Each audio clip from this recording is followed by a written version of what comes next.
Christina, when's the last time you were here? When's the last time I saw you in person? When would that have been, honey? I think it was 15 years ago. 15 years ago. Yeah. I came back when I was still in high school, but I'm guilty of not coming back more. I'm going to Where are fix you that. living now? Where are you located? Right now, I'm in Connecticut. Connecticut. And, yeah, I've been living out of a suitcase since the beginning of the year. My husband and I moved back from London. And I'm I see that. pregnant. What, Yeah. what month are we in? Sixth? We're in the 8th, I think. We're the due date is June 9th. Uh-huh. And funnily enough, Palm Beach Day School classmate, who's one of my best friends, my bridesmaid, Sophia Abbott, is actually due June 10th. Sophia Abbott, Yes. another one of my favorites. I know you wrote her. Another one of my favorites, besides you, of course. Oh, first, how's your mom? She's doing well. She's in Florida now still. She was early on the vaccine train, so that's helped matters a lot. But yeah, she's working on her artwork full time. Good. Yeah. Okay, you've just graduated from Palm Beach Day. Take us from there, honey. Okay, how abridged should I be, or should I? Well, up to you. Hit the high spots, etc.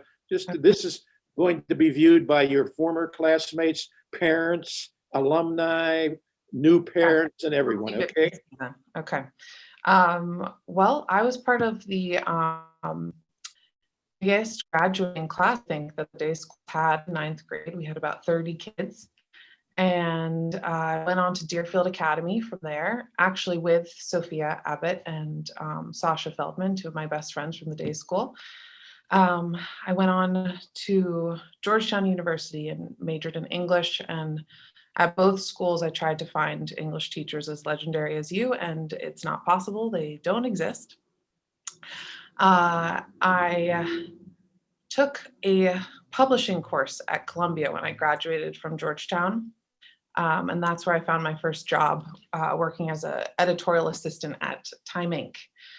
So I worked on scintillating copy for magazines like Ford magazine, AT&T, that annoying Chase mailer you probably throw out as soon as you receive.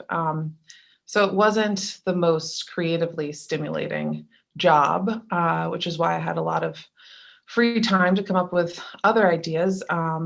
And one was kind of a silly one called the Booby Pack. It was a pocketed sports bra, and the tagline was a fanny pack for your rack.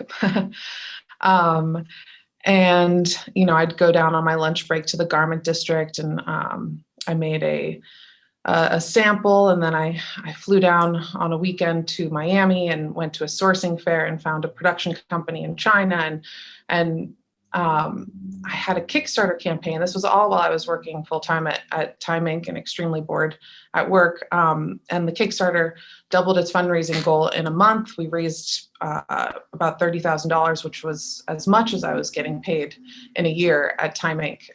So I decided to quit. And I told my boss I was going to work on Booby Pack full-time, but what I really wanted was to have some financial independence and at the same time, more time to write, which was always my passion and has been. But that didn't really happen with Booby Pack. I was kind of sucked into working around the clock, and it somehow turned into, 4 years of a lot of customer service. There was highs and lows, and it was an emotional roller coaster. I think the biggest high was getting on Shark Tank, and I got 3 offers from the Sharks and made a deal with Barbara Corcoran.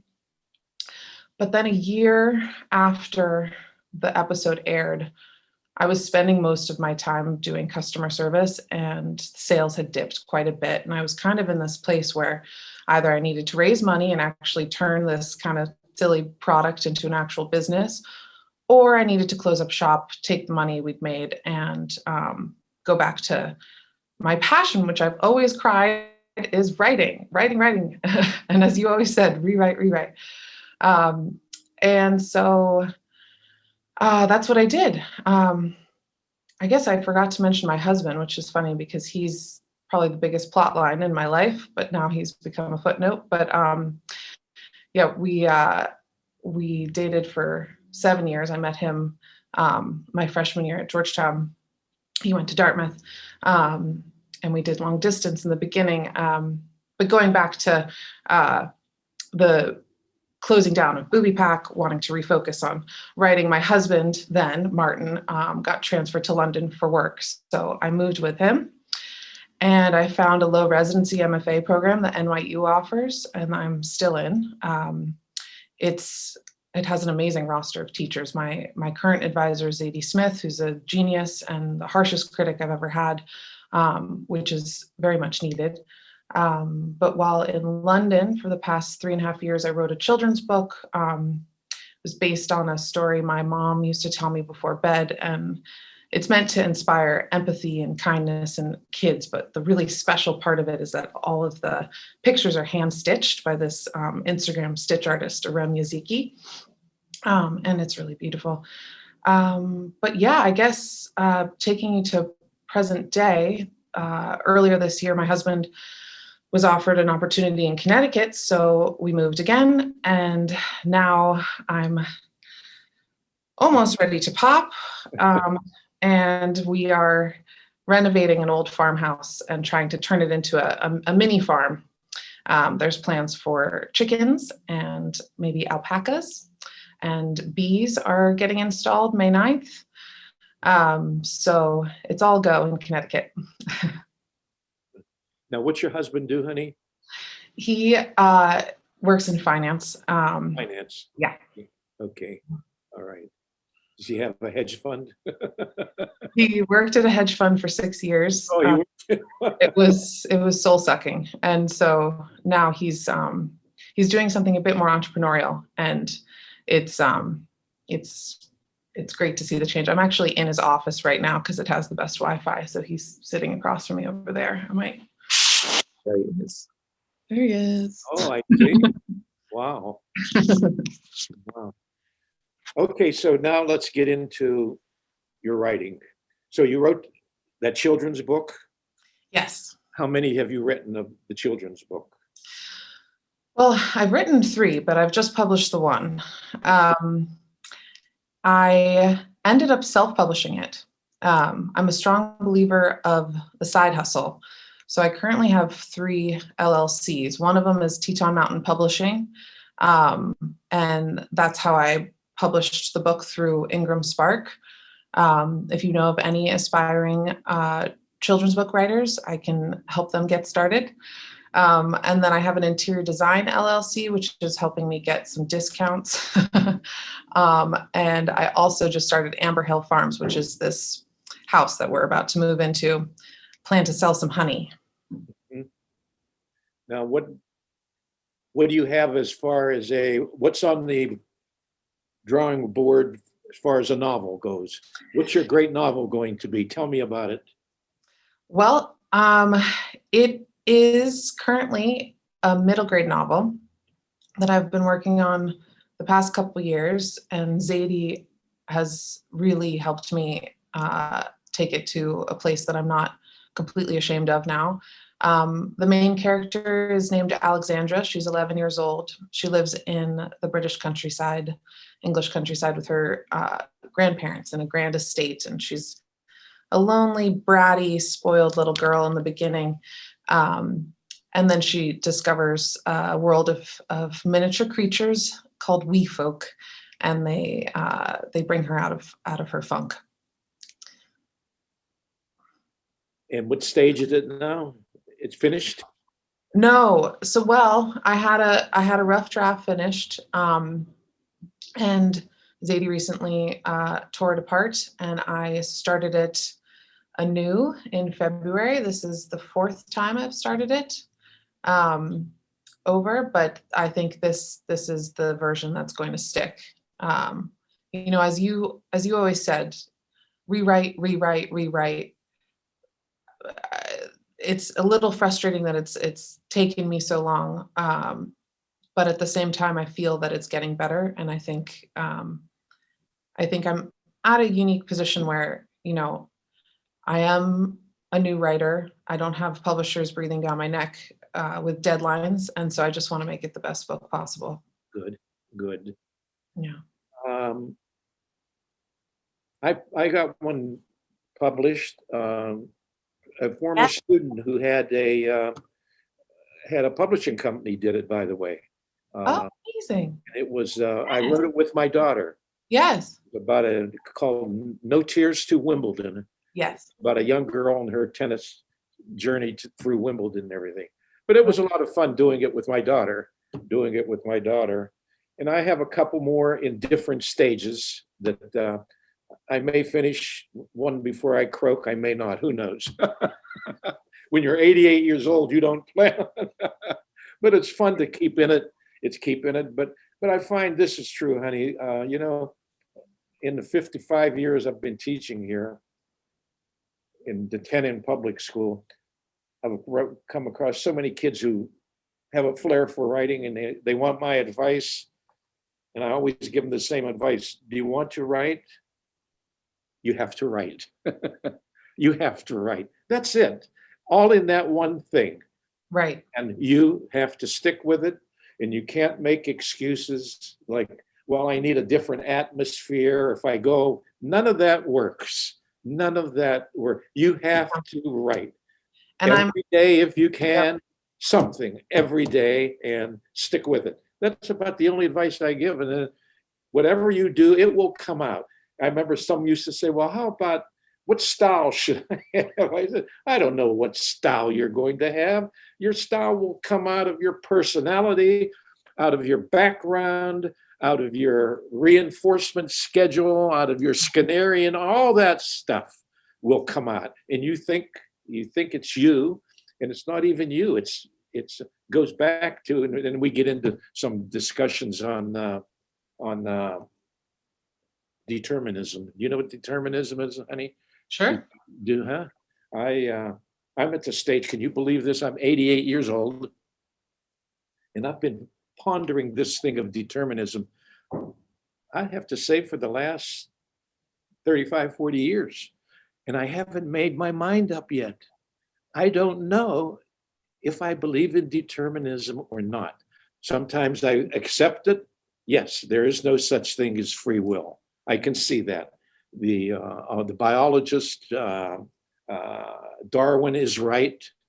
We are nothing more than a bunch of neurons and everything that are dictated to by our past reinforcement schedules, the environment, and our genes and all that. And we have no choice in the decisions we make. And then I'll come back and say, no, I don't believe. So anyway, by the way, honey, you're too young. You're far too young to start work. But as you do get older, there's some novels in that. There are some novels in that whole thing of determinism. Oh, definitely. Free will is I think that's a major thread in the book I'm currently writing. Oh, really? Yeah, and just what kind of autonomy we have over building our own characters, from a young age. I don't want to clutter up your thing, but if you do any reading on the side, or when you're writing, you just no, of course, no, I read all the time. Yeah. If you get a chance, pick up a book called The Meme Machine by Susan Blackmore. Okay. She's into memetics, memes. Yeah. They are, of course, that whole field, of course, is concerned with, that's the second replicator. Memes. Genes are the first, but memes are the second. And how it dictates our life on so many terms. Anyway, you'll find it interesting, and especially if you're thinking of this. Definitely. Yeah. I mean, writing is just a compilation of memes, isn't it? That's all it is. They're everywhere. Everywhere. They are everywhere. And the brain, that brain. Yeah. Why do we have such a huge brain? For it to hold memes. Right. Hold memes. Right. And, not just Bernie Madoff on a on a bench. Yeah. But you will find that interesting, I'm sure, hon. You will find that interesting. All right, let's reminisce a little bit, okay? How Mhm. about the day school? Give me some impressions, some things you remember, et cetera, and just dash things around. Let Oh, me I get you started. remember Go ahead. I remember visiting Mr. Wagner's office, which was just down the hall from your classroom, in between classes. And I remember always finding a student there, maybe Sophia or Chesley, and sometimes he was playing the bongo drums and everyone was just hanging out. He's your son-in-law, right? Yeah, he's my son. He Yeah. just retired 2 years ago. Which is, it's so interesting to me that as students, I don't think we registered that connection between guys. Um, but yeah, I mean, I feel like I was so lucky to go to the day school. I mean, my closest friends are still my day school friends. 5 of my bridesmaids were my day school best friends. And uh, I think that that's what I remember most is just the friendships with my peers, but then also with the teachers. I think you guys did a remarkable job of treating us like adults, even though we were um, so tiny. Looking back on those yearbooks, it's Let me throw few questions at you and see what your memory's like. sure. Um, you remember speech class? Oh, of course, Do you, yes. do you remember your 10-minute final? Do you remember Uh, your final I remember a 3-minute on sharks. on I sharks? Okay, Yeah, you I don't remember I you don't had remember the 10-minute 15 1-minute speeches, and right. the majors, a 3-minute, 5-minute, 7-minute, Yep. 8-minute, and 10-minute final. I still remember you telling me to look around the room, Right? um, to never read, to always just, maybe have a few notes, but never read something verbatim. Oh, no, no, no. Well, you And had to maintain 90% eye contact right, during the yes. speech. Yeah. No, that was a great life skill. I still remember uh, I still remember when we had to recite lines from Julius Caesar. I had Portia's lines. Oh, okay. Yeah. Upon my knees I charm you by my once commended beauty and all your vows of love, that you Oh, would hold yep. to me yourself your half, why you are heavy and what men tonight you have seen, for here have been some 6 or 7 who did hide their faces even from darkness. You remember the last line of that speech? If that's the case, I am not Caesar's wife, I'm his harlot. It's quite advanced for a seventh grader. How about Cyrano de Bergerac?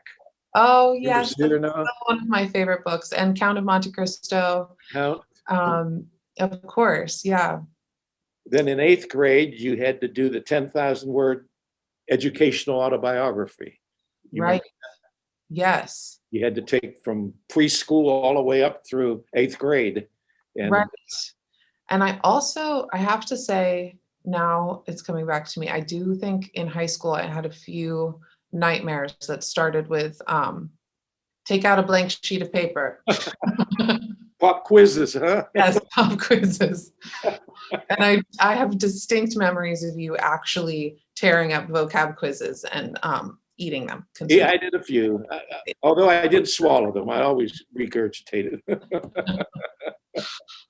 um, and then in 9th grade, you did your character sketch. You did yours on your mother, I I believe. did. Yes. I You wish I still, could find that. you still have it? It must be in some, she's a hoarder. It's somewhere in our house. Yeah. And we have done, I think Mrs. Close to tell you, I think this is our 34th one, Barb's. We've done 34 of these. Wow. And almost every child has kept their character sketch if they were here in 9th, or the educational autobiography if they were here in 8th grade. And they've Yeah. held on to them. Amazing. And yes, Well, I feel very lucky that I received such a great education with you guys. do you remember field day? Of course. Yes, I did. I think my Were you a pelican or flamingo? oh, I was pelican. You're a All the pelican. way. Oh yeah. I think I did the broad jump. Yes, that was my event. Um, and I remember, of course, the tug of war and uh, I remember one of the girls pantsed me actually one field day, and that wasn't a happy memory.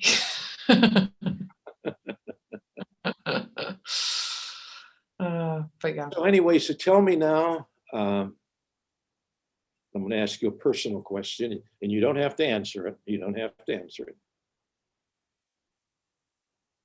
What's your writing schedule every day? Do you write every day, honey? I do, and that's only I say writing, I mean, do you work on it? That doesn't mean you, but do you work on it? no, I write new pages every day, and that's only happened in the last 2 years. Uh-huh. So I wish that I had started a strict schedule before, but I write every morning. I burn out by lunchtime with new stuff, and then usually I read or I mean, when I edit, I feel like I can go around the clock. I get kind of, in the zone, especially with essays or nonfiction pieces. Lately in the afternoons, I've been wanting to research strollers and order burp cloths, and I've been in kind of a mommy brain zone in a full-on nesting mode. Okay. Have you had a script? Do you know if you're going to have a boy or girl? A girl. Oh, you're going to have a girl. Yes. And we were going to get surprised, and then Sophia found out that she was having a girl, and I decided we couldn't wait, so we found out at 20 weeks.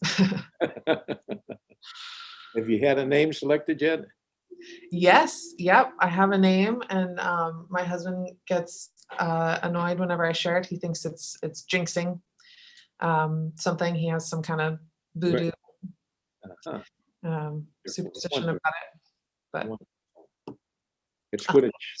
In a way, of course, you realize this is going to change your life a little bit. I think so. Realize that. Yes, yes. For the better. For the better. I can tell you that. I can tell you that. Yes.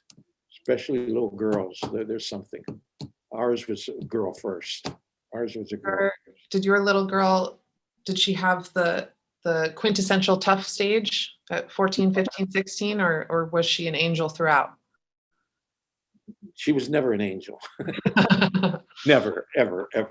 Never could be accused of being an angel. Very interesting. Very interesting. Very interesting. So anyway, I was looking through the yearbook and some of your classmates, and some of the names sprung up at me. And when you've been here, I've been here 54 years. So, their names are back here and there and there. And then, but I'll come across a name and then I'll remember something about that person. I might have forgotten that person's name, but I'll remember something about that person. Khashoggi, you remember her? Sure, Hannah, yes. What was her first name? Hannah. Hannah, yeah. Yes, she was actually one of my booby pack angels when I had I did a calendar photo shoot for charity. Yeah. Khashoggi, I remember Khashoggi. My goodness gracious, there's so many. Let's see who else was in my class. Chris Lamoya actually went on to Deerfield with our little girl trio. Who? Chris Lamoya. Do you remember him? Chris Lamoya. And then Were you in his class? I was, yeah. Then Yeah. you were in his English class. Yes. Uh-huh. You were in that class that happened. Do you remember what happened with him? I don't know if I do. Okay. So you're all sitting in class. This is speech class. Yeah. This is speech class. It was the last marking period. And it came up about proper dress. And I said, well, you're going to give a speech. You're going to be boys, coats and ties, you remember? Mm-hmm. Class A uniform. But the girls, if they wanted, they could wear high heels, a regular best clothes. And then we got into this thing on dressing and not knowing how to dress appropriately depending on where you're going, whether the church or the synagogue, etc. There's a certain decorum that you must follow, okay? Mm-hmm. And what was the word they used? I said, I see people going, I could drive by churches.